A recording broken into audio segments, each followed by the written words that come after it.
dry eyes, greater than blink red tears, greater than blink red tears. The Trump administration's attempts to dismantle the National Institutes of Health will have significant, real-world consequences for both science and medicine, warns former NIH Director Francis Collins. He states, if you are an American who values health, both your own and your family's, if you care about offering the next generation a shot at a scientific career, and if you recognize how science and technology have underpinned the U.S. economy since World War II, then this reckless dismantling of a vital life-saving institution should concern you deeply. Just last month, Donald Trump and Elon Musk terminated nearly 1,200 NIH employees simply because they had worked there for under 2 years. Among those dismissed was Khatib, a former writer and editor for the NIH. Bushraa, first of all, I'm sorry that we're having this conversation under these unfortunate circumstances. What kind of work did you do at NIH? Bushraa,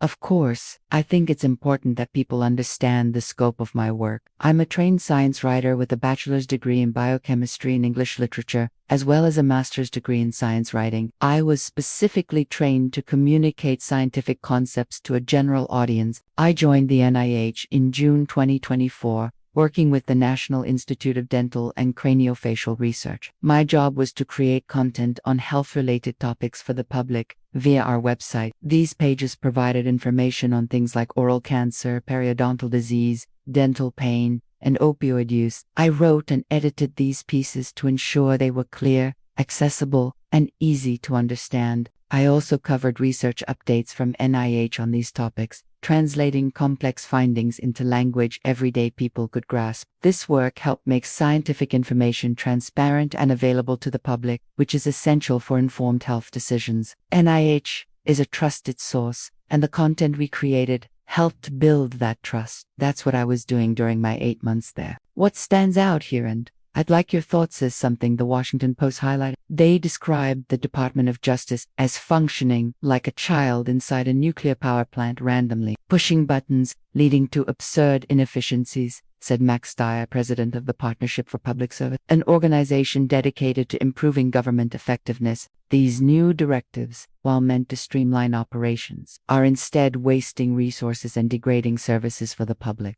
Bushraa, what are your former NIH colleagues saying about these sweeping changes? Bushraa, from my perspective, what's happening is the exact opposite of efficiency. The layoffs were arbitrary, based solely on how long we'd been employed, not our performance. Whatever justifications they gave in our termination letters, they don't reflect reality. We were removed from positions where we were actively providing valuable services. Even though there's a court ruling saying we should be reinstated, we're still on administrative leave. We don't have our laptops, our ID Bajizu can't do our jobs, and if we're not there to write about the research, then the public loses access to that information. Transparency disappears, and people no longer have insights into the federally funded work being done. Until we're reinstated, many of these public-facing services are just gone.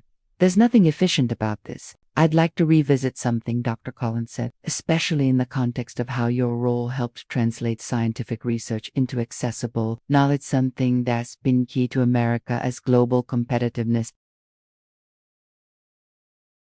According to the Wall Street Journal, these cuts are having ripple effects at Veterans Affairs facilities in Detroit and Denver. Staff reductions have led to canceled health programs and left homeless veterans without casework. In Alabama, layoffs at the Department of Education have slowed efforts to assist disabled children in accessing classrooms. More than 60 current and former federal employees have said that the widespread job cuts have worsened services, slowed progress in areas like healthcare and energy, and discouraged highly qualified professionals from considering government jobs. So, for students currently studying with hopes of doing the kind of work you did, where are they supposed to take their talents? Bushraa, that's a very real question. Before joining NIH, I worked at several nonprofits in similar roles. One of the main reasons I chose to work at NIH was its outstanding reputation for conducting world-class research. It's the place you go if you want to make a real impact on public health. But when you start firing staff, cutting funding, and undermining the work of those still there, you send a message to young people. This may not be the place to pursue your passion. That's incredibly disheartening. NIH has a global reputation, and right now, the environment isn't welcoming. Federal workers aren't being respected. We're not allowed to do the work we care deeply about. We believe in NIH's mission, but right now, it's under attack, and that leaves the future of this essential work in jeopardy.